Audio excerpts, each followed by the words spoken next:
भारत की कंकाल झील का रहस्य, जिसे रूपकुंड झील के नाम से जानते हैं।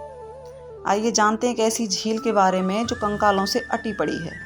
रूपकुंड उत्तराखंड में लगभग 5029 मीटर की ऊंचाई पर स्थित एक ग्लेशियर झील है। यहाँ बर्फ के पिघलने पर नीचे सैकड़ों मानव कंकाल दिखाई देते हैं। झीलों का नज़ारा व्यक्ति को शांति और सुकून का एहसास कराता है। यही वजह है कि लोग छुट्टियों में ऐसी जगहों पर जाना पसंद करते हैं जहां पहाड़ियों के बीच झील हो। ज़रा सोचिए, आप भी किसी सुंदर झील देखने गए हैं और आपको अचानक से यहाँ मछलियों की जगह नर कंकाल तैरते हुए दिख जाएं, तो क्या होगा? जाहिर सी बात है कि आप वहाँ से डर के भाग जाएंगे।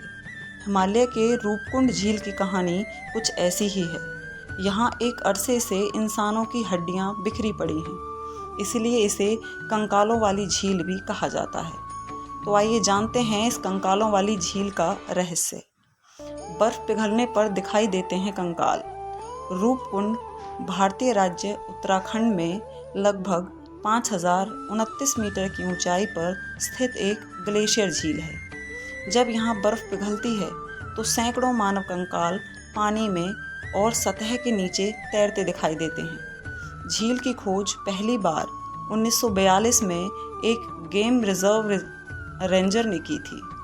शुरुआत में यह अनुमान लगाया गया कि ये अवशेष जापानी सैनिकों के थे जो इस क्षेत्र में घुस गए थे।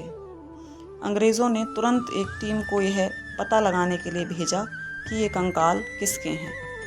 जांच करने पर पता चला कि ये लाशें जापानी सैनिकों की नहीं हो सकती, क्योंकि ये काफ़ी पुरानी हो चुकी थी। क्या है इन कंकालों की पूरी कहानी? इसके पीछे कई कहानियाँ बताई जाती हैं। एक राजा रानी की कहानी सदियों पुरानी है। इस झील के पास एक नंदा देवी का मंदिर है। माना जाता है कि राजा रानी ने मंदिर के दर्शन के लिए पहाड़ चढ़ने का फैसला किया, लेकिन वो यहाँ अकेले न जाकर नौकर चाकर साथ ले गए। यह सब देखकर देवी को गुस्सा आया। उनका गुस्सा बिजली बनकर उन सब पर ऐसा गिरा कि वे सभी मौत के मुंह में समा गए। यह भी है मान्यता। इस झील के बारे में यह भी मान्यता है कि कंकाल उन लोगों के हैं जो किसी महामारी में एक साथ मारे गए, जबकि कुछ लोगों का मानना है कि ये सभी आर्मी वाले लोग हैं जो बर्फ़ के तूफान में फंस गए और मारे गए। बर्फीले पानी ने उनके शरीर को सैकड़ों वर्षों तक सुरक्षित रखा। साल के ज़्यादातर समय जमी रहती है ये झील। दिलचस्प बात यह है कि ये झील साल के ज़्यादातर समय जमी रहती है। मौसम के हिसाब से भी इस झील का आकार कभी घटता तो कभी बढ़ता है। जब झील पर जमा बर्फ़ पिघलती है तो यहाँ मौजूद इंसानी कंकाल आसानी से दिखाई दे जाते हैं। इन्हें देखकर एक बार तो व्यक्ति चौंक सकता है। इतना ही नहीं, यह झील इतनी भयावह है कि कई बार तो कंकाल की जगह पूरे इंसानी अंग भी होते हैं।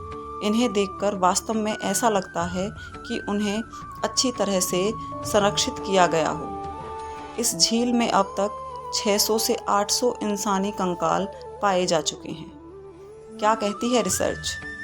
इस रहस्य का पता लगाने के लिए कई नेशनल और इंटरनेशनल लेवल पर रिसर्च हुई हैं। इंटरनेशनल लेवल पर हुई एक स्टडीज़ के अनुसार ये कंकाल सिर्फ भारत के ही नहीं बल्कि ग्रीस, साउथ ईस्ट एशिया के लोगों के भी हैं। एक नई रिसर्च बताती है कि ये सभी कंकाल अलग अलग नस्लों के हैं।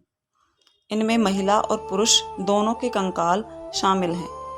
रूपकुंड जाने का सही समय मई के आखिरी सप्ताह और सितंबर-अक्टूबर के बीच यहाँ जाना सबसे अच्छा है।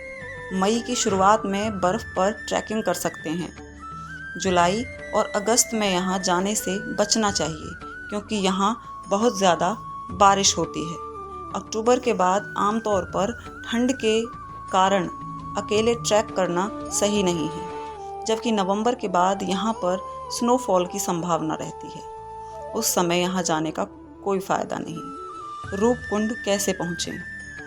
सड़क मार्ग से यहाँ पहुँचने के लिए दिल्ली से देवल जाना होगा और यहाँ से फिर 3 दिन का ट्रैक है। दिल्ली से देवल की दूरी 477 किलोमीटर है और बाय रोड करीब 13 घंटे लगेंगे। ट्रेन से अगर आप रूपकुंड जाना चाहते हो तो रूपकुंड झील का निकट रेलवे स्टेशन ऋषिकेश है। ऋषिकेश से रूपकुंड के बीच कई बसें और प्राइवेट कैब चलती हैं। फ्लाइट से रूपकुंड कैसे जाया जा सकता है? रूपकुंड का पास का हवाई अड्डा देहरादून का जॉली ग्रांट हवाई अड्डा है। हवाई अड्डे से आप देवल पहुंचने के लिए बस या कार से जा सकते हैं। यहाँ से ट्रैक शुरू हो जाता है। तो अगर आप रूपकुंड नहीं गए हैं और आपने इन मानव कंकालों वाली झील को नहीं देखा है तो आप जब भी उत्तराखंड जाएं तो इस झील को ज़रूर देखें। आपको एक अलग ही अनुभव होगा और वहाँ आप ट्रैकिंग भी कर सकते हैं। तो अगर आप गए हैं तो कमेंट करके ज़रूर बताएं। Thanks for watching and please like and subscribe the channel and thank you again.